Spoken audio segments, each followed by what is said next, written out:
Vamos a comenzar. Muy bien. Hemos estado hablando sobre, ¿cierto? De todo un poco, ¿no?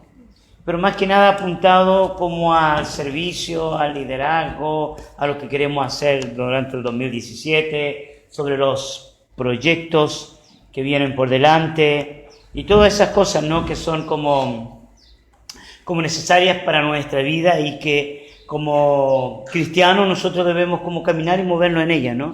Ayer hablábamos sobre la importancia de lo que implicaba el atar o el desatar, el perdonar o no perdonar, ¿ya? Y cómo todos los principios que Jesús crea apuntan hacia las personas, o sea, en dos enfoques. Uno, en primer lugar, a practicarlo nosotros mismos y ayudar a otras personas también, en el caso de ayer, en el caso de nuestra propia liberación, ¿cierto? En la liberación de otras personas. Dios nos ha dado muchas herramientas, pero muchas herramientas para que nosotros podamos crecer en el conocimiento de Él, ¿ya? La vida en sí es un misterio para muchas personas. De hecho, el conocimiento de Dios sigue siendo un misterio.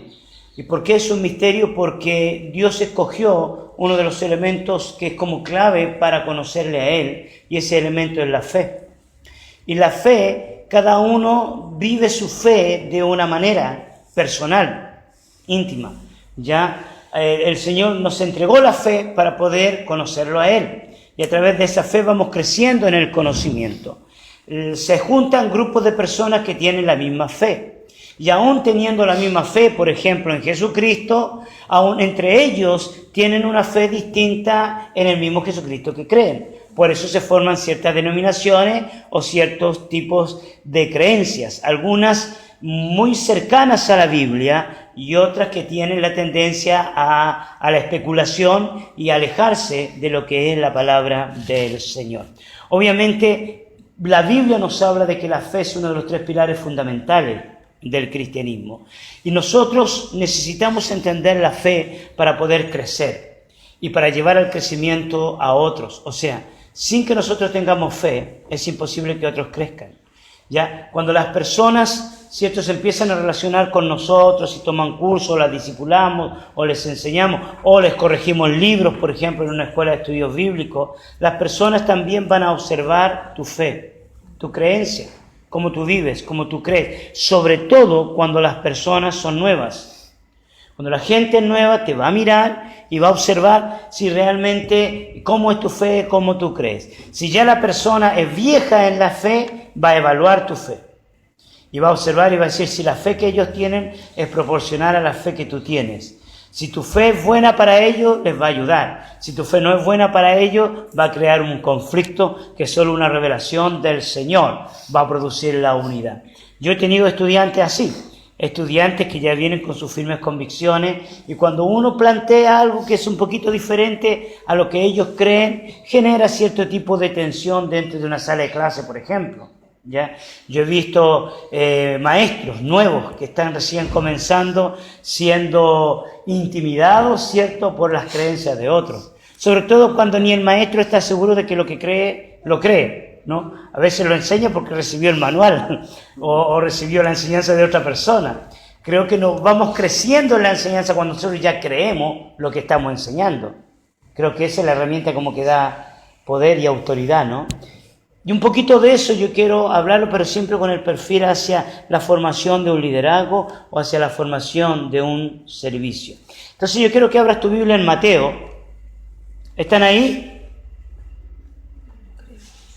Sí, están. Mateo capítulo 17,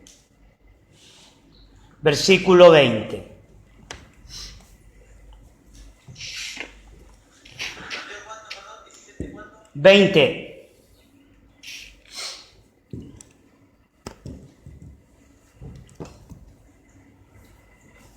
Mateo 17, 20.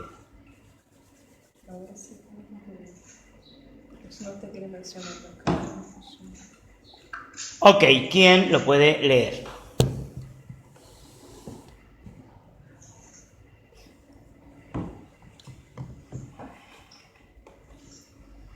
Jesús les dijo: por vuestra poca fe, porque de cierto os digo, que si tuviereis fe como un grano de mostaza, diréis a este monte: pasate de aquí a allá, y se pasará, y nada os será imposible. Ok, pensemos un poquito en el contexto de esta declaración de Jesús. Aquí vamos a describir un poquito el escenario. El escenario es el siguiente. Jesús se acaba de transfigurar, subió a un monte, ya su rostro y sus vestiduras cambiaron. Él llevó solamente a 3 discípulos. Ahí hay toda una enseñanza del Padre hacia los discípulos y hacia nosotros también, con respecto a quién es Jesús, un aspecto distinto. Luego, Jesús y estos 3 discípulos descienden hacia donde está la multitud. Y yo me imagino, ¿no? Una montaña, ¿cierto? Un monte bien alto, ellos descienden del monte y abajo hay los discípulos con un grupo no pequeño de personas que generalmente los seguían para todos lados, ¿no? Y hay hay un tumulto, hay una discusión, hay un conflicto. ¿Cómo le llamo a esto yo? Un caso de liberación frustrada. En las clases de liberación, este es uno de los temas que yo toco, porque tarde o temprano alguien, alguna vez, cuando ministre liberación, se va a sentir frustrado, ¿ya? Hay gente que se siente tan frustrada que después no quiere hacerlo más, o le da miedo hacerlo, no le gusta ministrar, dice, con los bichos para otras personas, yo me dedico a lo otro.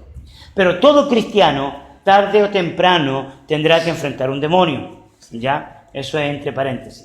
Pero sigamos la secuencia, ¿no? Llega Jesús abajo, hay un ambiente de frustración. Por un lado, hay una multitud ya que ve a un grupo de discípulos que están frustrados.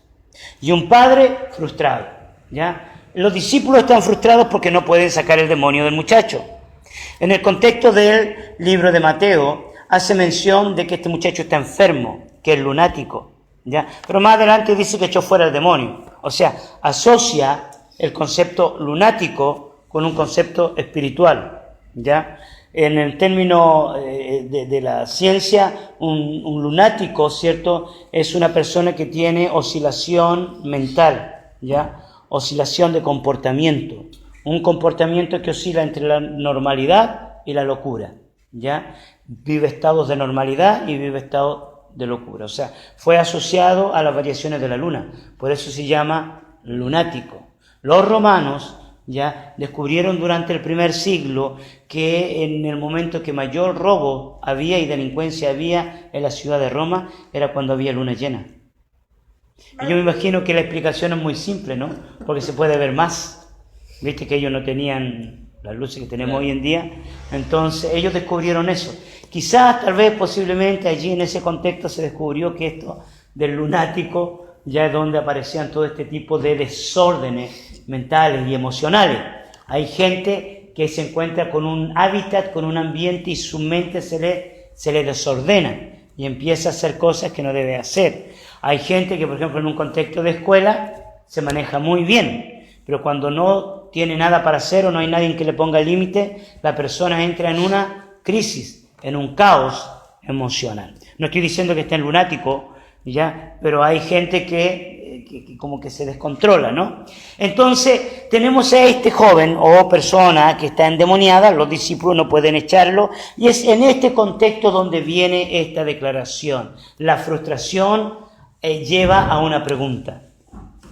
La frustración lleva a la siguiente pregunta: ¿por qué nosotros no pudimos? ¿Por qué nosotros no pudimos? Esa es la pregunta de los discípulos. Ellos ven a Jesús como echa fuera a este demonio.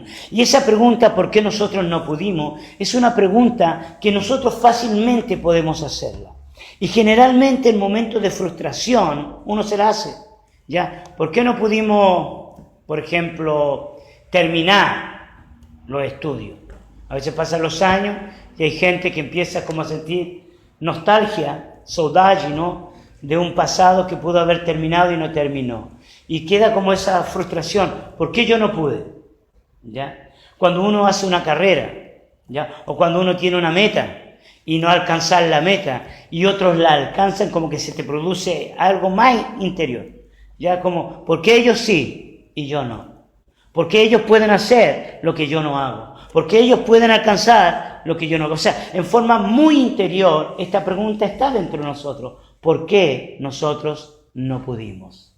Hay casos extremos de personas que sienten cierto grado de condenación o culpabilidad con el pensamiento de que en algún momento de su vida pudieron hacer algo y no lo hicieron. ¿Ya? Pude haberla salvado, pude haber hecho algo. Hay padres que se sienten frustrados por el fracaso de sus hijos y llegan a pensar, pude haber hecho algo que yo no hice. Y a veces la sociedad se encarga de arrojar un poquito más de culpa y de condenación, ¿no? De tal palo, tal astilla. ¿Me explico? O sea, es como que este ambiente trae para mucha enseñanza. Pero detengámonos en lo que queremos, que es la respuesta de Jesús.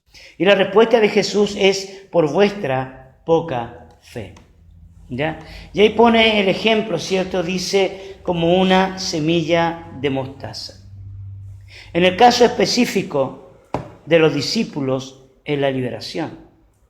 Entonces, encerremos 3 aspectos que son interesantes al observar este pasaje y al ver la respuesta de Jesús. En primer lugar, la fe puede echar fuera un demonio.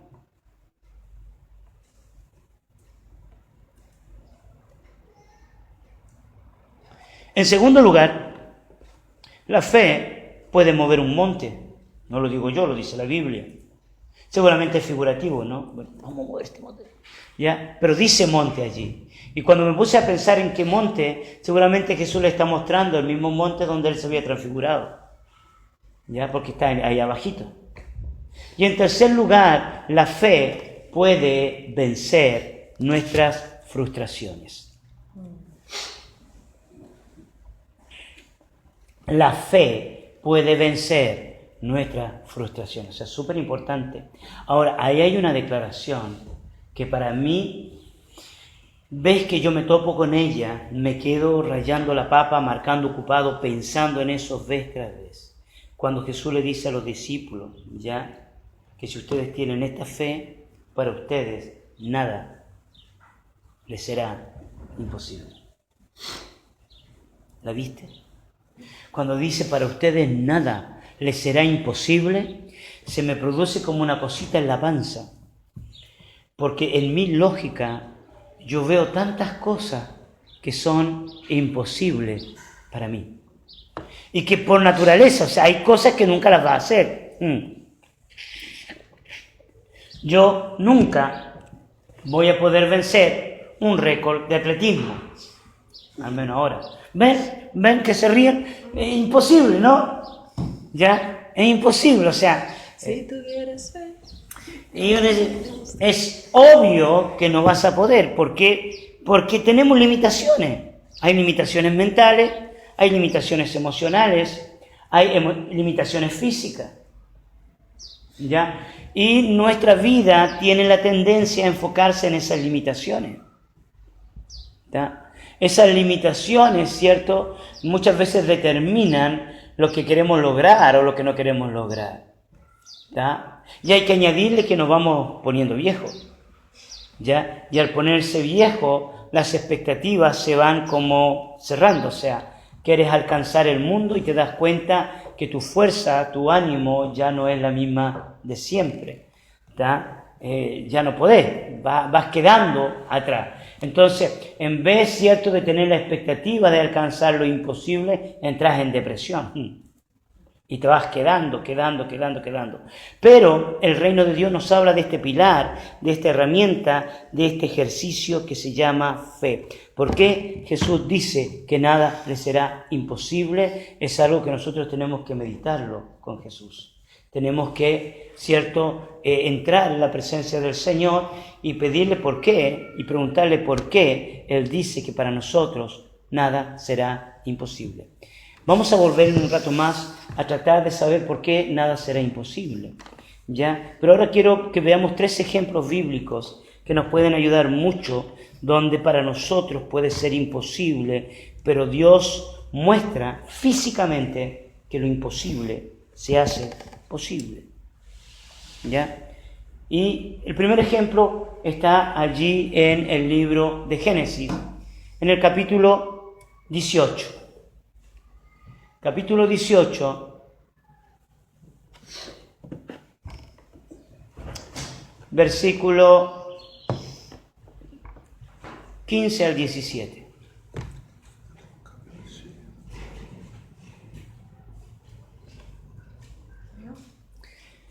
Lea.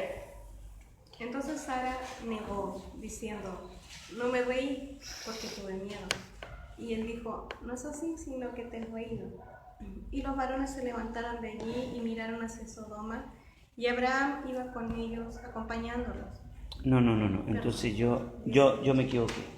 No, el 18 sí. Entonces es del 10 Sí. al 15. Entonces dijo, de cierto volveré a ti, y según el tiempo de la vida, he aquí que Sara tu mujer tendrá un hijo. Y Sara escuchaba a la puerta de la tienda que estaba detrás de él. Y Abraham y Sara eran viejos de edad avanzada, y a Sara le había cesado ya la costumbre de las mujeres. Se rió pues Sara entre sí diciendo, después que he envejecido tendré deleite, siendo también mi señor ya viejo. Entonces Jehová dijo a Abraham, ¿por qué se ha reído Sara diciendo, será cierto que he de dar a luz siendo ya vieja? ¿Hay para Dios alguna cosa difícil? Al tiempo señalado volveré a ti, y según el tiempo de la vida Sara tendrá un hijo. Es interesante que frente a la incredulidad de Sara, una incredulidad que muchas veces yo hallo justificada, lógica, ya sincera, yo no ataco la risa de Sara, ya creo que es una risa justificada y creo que ni siquiera Dios la ataca, pero sí lo que lo que Dios quiere mostrarle a Sara es que, claro, para ella es de reírse. ¿Ya? Hay cosas que para nosotros la risa, como por ejemplo que yo rompiera un récord, ¿me entiende?, de atletismo, ¿ya? Es de reírse. O sea, si viene un ángel del cielo y me dice, Daniel, dentro de una semana, ya, tú vas a romper un récord, vas a ir a los Juegos Olímpicos y vas a ganar una medalla de oro, ¿qué hago yo? Eso, yo me río. Entonces, yo justifico la risa de Sara por mi propia incredulidad. ¿Me explico? Sin embargo, la declaración nuevamente de Dios, ¿hay alguna cosa difícil para mí? ¿Hay algo imposible para mí? Y todos sabemos que se cumplió lo que era imposible. En primer lugar, físicamente, es cierto, Sara ya no estaba habilitada para tener hijos. O sea, hubo una alteración del curso natural de las cosas para producir un evento sobrenatural. ¿Ya? ¿Cierto? Hubo una alteración natural de las cosas para ver un evento sobrenatural. Afectó lo físico, ¿cierto? Afectó lo emocional y cumplió la promesa. ¿Puede hacer esto Dios? Creo que lo puede hacer porque está en la Biblia. Un segundo ejemplo que quiero ponerles está en el libro de Segunda de Crónicas. Segunda de Crónicas, capítulo 20, versículo 1.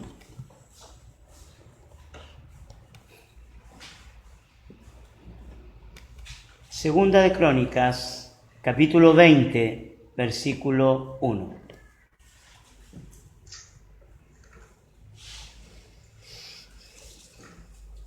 ¿Quién lo puede leer?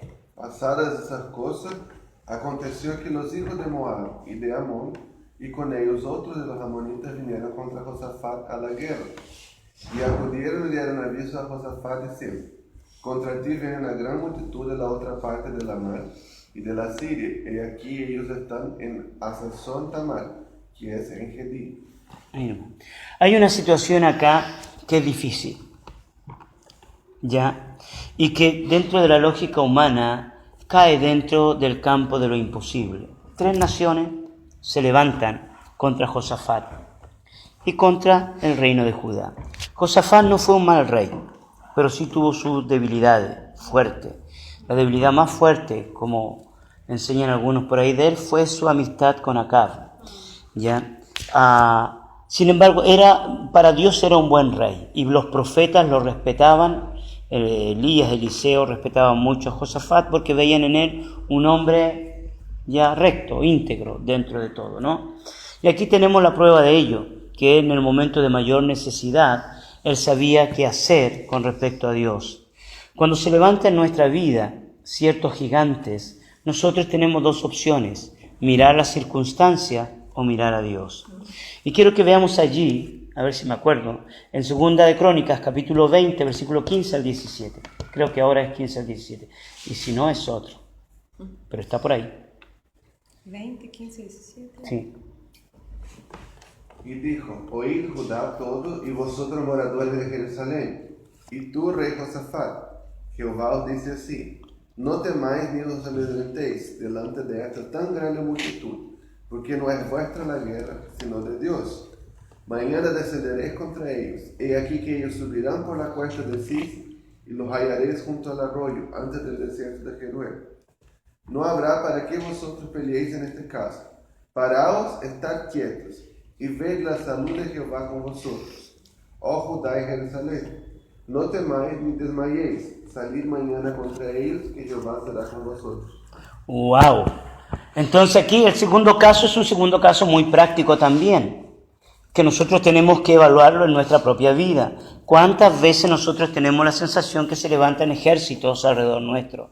Lo que es digno de destacar de esta historia no es solamente la palabra profética, sino que también la declaración, ya que el profeta le da a Josafat de cómo enfrentar una situación difícil. A veces nuestro problema no es lo que Dios nos dice. No es creer lo que Dios nos dice. O sea, mucha gente cree de que Dios va a dar la victoria. Lo que muchas veces a la gente le cuesta creer es creer el cómo Dios lo va a hacer. ¿Me explico? O sea, la gente a veces cree, para Dios no hay nada imposible. Pero cuando Dios le dice a esa persona, yo lo voy a hacer de esta manera, uno dice, ¿seguro? Uno piensa así, ¿no? Uno tiene esa lógica. ¿Ya? Entonces, y esto cae dentro del contexto del servicio, del liderazgo, del trabajo que nosotros queremos realizar. Muchas veces muchas veces, somos creyentes, creemos en Dios, tenemos un llamado, tenemos un proyecto de vida, un proyecto de trabajo. Ya planificamos, lo anotamos y decimos, vamos a hacer esto, esto y esto y esto. Y de pronto viene la palabra de Dios y te dice, sí, yo voy a hacer esto, pero no lo voy a hacer como tú estás pensando. Lo voy a hacer de esta manera. Quédate quieto. Uy, hermano. Para las personas que no saben quedarse quietos, esta palabra es terrible. ¿Ya? Quédate quieto, esperar y ver la salvación. Pero ¿cómo se puede derrotar un ejército gigantesco de 3 naciones estando quieto? ¿Qué dice la lógica? Es imposible. Es imposible. Entonces, nuevamente nos damos cuenta que lo que Jesús le está diciendo a los discípulos, que si tuvieres fe como un grano de mostaza, nada le sería imposible.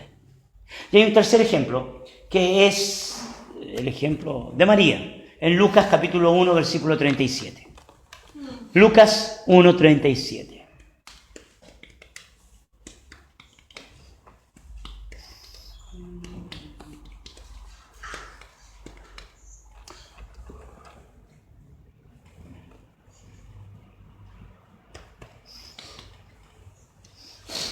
Porque nada hay imposible para Dios. ¿Y eso es todo? Miren, qué fácil. Porque nada hay imposible para Dios. Exactamente muy parecido a lo que Jesús le había dicho a los discípulos, con la diferencia de que está sucediendo un escenario realmente sobrenatural. Ya hay 2 eventos que están sucediendo mientras sale esta declaración allí en Lucas 1:37. El primero es un caso muy parecido al de Sara, que es el caso de Elizabeth, mujer estéril, mujer anciana, que va a tener un bebé con un propósito. ¿Y ese bebé quién es? Juan el Bautista. Y el otro caso, ya el súper mero milagro sobrenatural, que yo estuve predicando durante Navidad en esto, que es el nacimiento de Jesús. ¿Y por qué ya es muy diferente a los otros? Porque el nacimiento de Jesús es un acto sobrenatural. Ya Y yo he estado leyendo, como les decía, sobre la historia del cristianismo y durante la Edad Media y en épocas pasadas se quebraron la cabeza con respecto a la concepción de Jesús. ¿Ya? Y ahí nacieron el docetismo y todo lo que es también el gnosticismo, de unas creencias, ¿cierto?, de separación del cuerpo y el alma y el espíritu y toda esa cosa. O sea, para algunos le era muy difícil pensar que Jesucristo podía ser 100% Dios y 100% hombre, ¿ya? Entonces el nacimiento de Jesucristo es un acto verdaderamente imposible. José fue el padre adoptivo. Sin embargo, nuestra fe comienza desde allí, desde no solamente de mirar la cruz, sino que de la concepción misma de Jesucristo, como el Hijo prometido, como el Mesías, como el heredero. Entonces nos damos cuenta que por toda la Biblia están estos destellos de una fe que activa lo imposible. O sea, no solamente de algo místico, sino de algo evidente, ya sea en una guerra, ya sea en la espera de un niño, ya sea, cierto, en el nacimiento propiamente tal del Mesías. Ahora quiero que volvamos allí a Mateo, capítulo 17, y leamos el versículo 21. 21, Mateo 17, 21.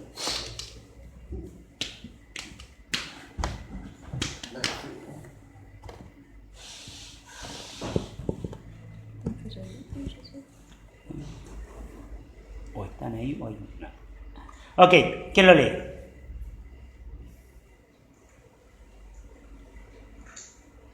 Pero este género no sale sino con oración y ayuno.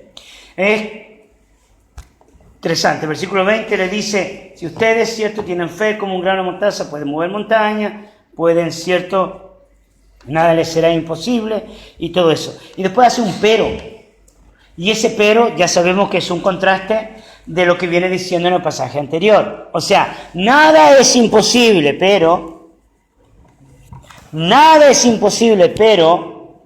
y después dice género. ¿Qué es lo que es un género? ¿Cierto? Un género es un estilo, una variedad, una forma. ¿Tá? Tenemos géneros literarios, por ejemplo. Diferentes estilos, diferentes formas, diferentes maneras. Entonces, lo que Jesús le está diciendo a los discípulos, que hay estilos, que hay formas que son difíciles. Quizás en el contexto de Mateo 17 son los demonios. ¿Ya? Hay tipos de demonios, ¿ya?, que se requiere oración y ayuno. Pero también se puede estar refiriendo que hay cosas en este mundo que para que nada sea imposible se requiere oración y ayuno. ¿Me explico? O sea, hay cierto tipo de ejercicios que nos capacitan para ver lo imposible.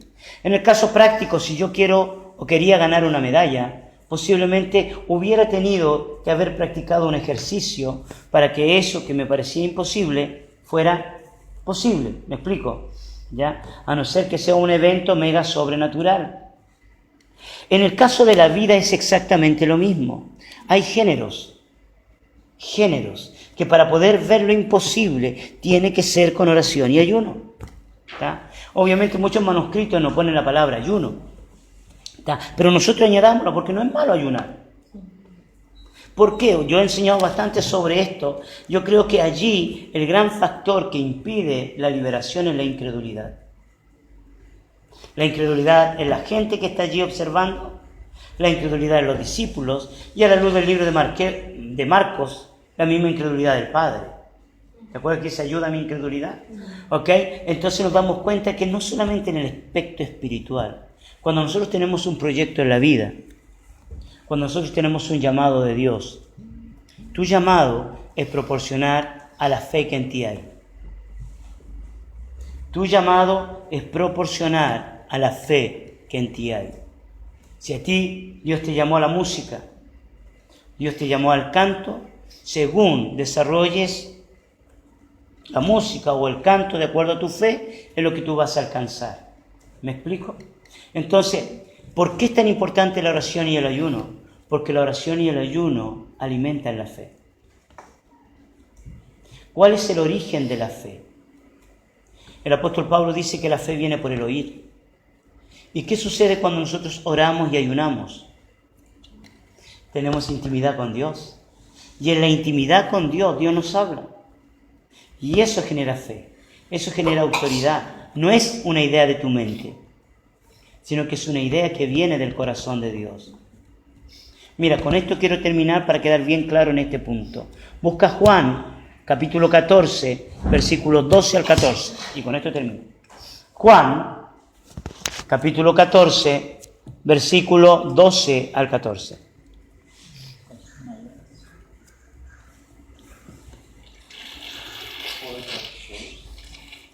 ...12 al 14.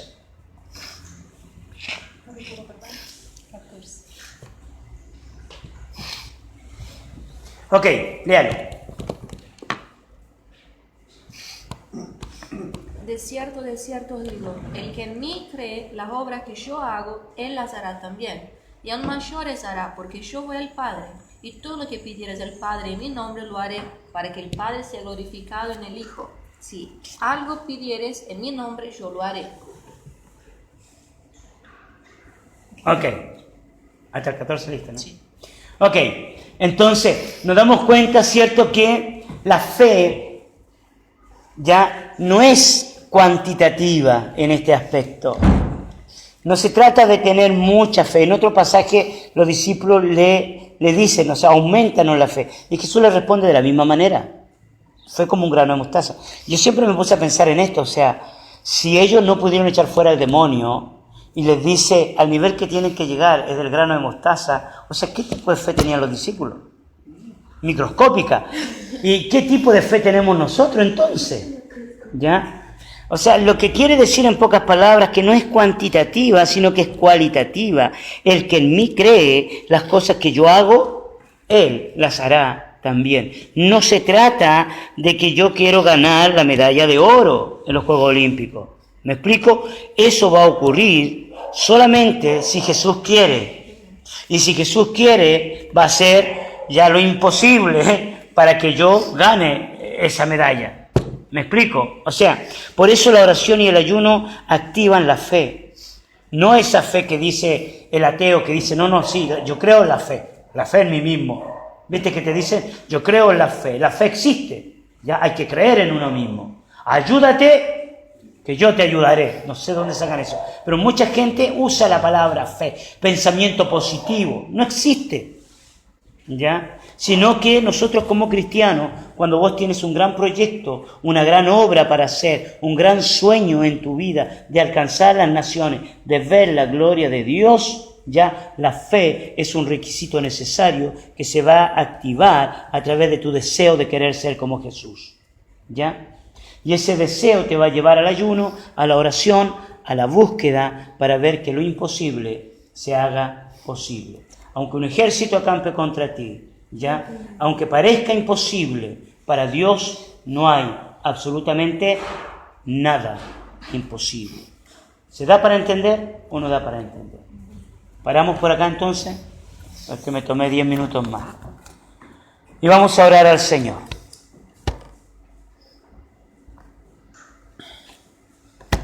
Padre, queremos darte muchas gracias por esta herramienta que tú nos das. Señor, tú nos creaste con fe. Creo que la fe, Señor, vence la depresión, la fe vence la soledad, la fe, Señor, vence los miedos. En la palabra del profeta, Señor, estaba ministrando fe en Josafat, cuando le dijo, no temáis, y dándole la confianza de que tú ibas a pelear por él. Hay que tener fe para estar quietos, Señor. Mucha gente aborta procesos por moverse en los tiempos que no debe moverse, por hacer o por querer ayudar a Dios en la obra que Él está haciendo cuando Él quiere glorificarse. Señor, este fue el pecado de Saúl cuando ofreció sacrificio y tenía que esperar al profeta. Señor, la fe es tan importante para ver lo imposible. Y si tú enseñas en la Biblia que para nosotros nada será imposible. Si creíamos en ti es porque es la verdad. Señor, yo como el padre de este muchacho clamo y te digo, ayúdame en mi incredulidad. Señor, yo quiero orar, quiero clamar delante de ti, porque sé, Señor, que para ti y tú en mí, y la obra que hay que hacer no será imposible si tú estás con nosotros. Señor, bendecimos la vida, los proyectos, los sueños que tú has puesto en nuestro corazón. En el nombre de Jesús. Amén. Amén, gente.